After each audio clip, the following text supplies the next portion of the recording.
someday. I want to come back as a singer because I can be no singer. But tonight, I will have to sing a different tune. So, I want to thank BJ for his wonderful introduction. And thank you for coming.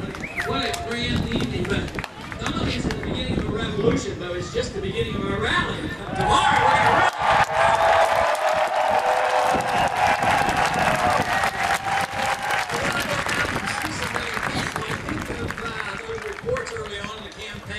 That we would win the post-debate polls because we had all those smart internet people that knew how to spam, and there were only 2,000 of you, but there's looks like a lot more.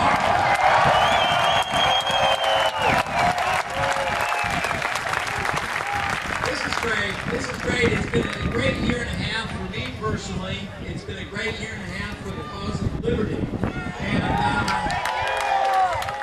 I would have never predicted that we couldn't achieve what we have, and that is because you existed, I didn't know it. There were so many just looking for this message, and it delights me to no end.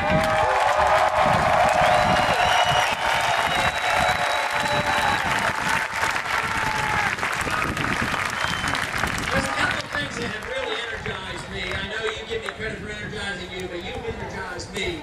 And one great thing has been the fact that the response from the young people has been fantastic. And of course, the other thing is that those who are not considered so young in nominal years, but young at heart, those who have been true believers and been hanging around, those who are in the remnant, that number was much larger than I ever dreamed as well.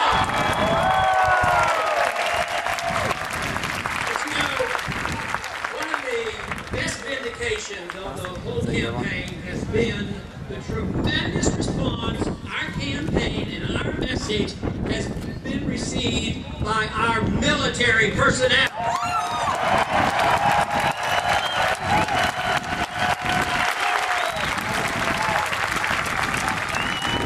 In case you ever tuned in to any of the debates, there were a few nights that if you assumed that the audience knew everything about what was going on in this country, you might have assumed that maybe nobody cared about what we were talking about.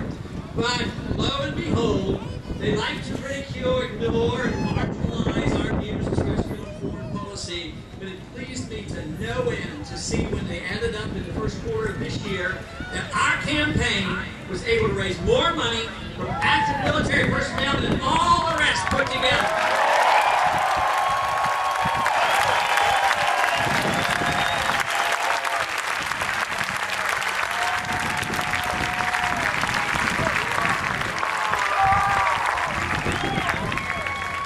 There's no reason to be discouraged. There's every reason to be concerned. There's every reason to have a sense of urgency because time is running out. We know that we have a certain length of time to turn the ship of state around. We have been introduced to something in this country historically different than any other nation ever had. A large respect and understanding of personal liberty.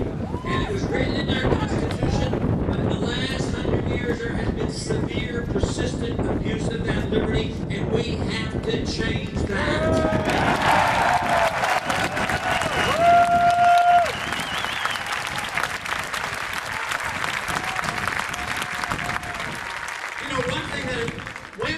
We're successful. I know an attitude in Washington that will have to change, and I may mention this on different speeches at different times, but there's something in Washington that is sort of pervasive that made me say one day that the two weakest arguments I could ever use on the House floor would be a moral argument and a constitutional argument.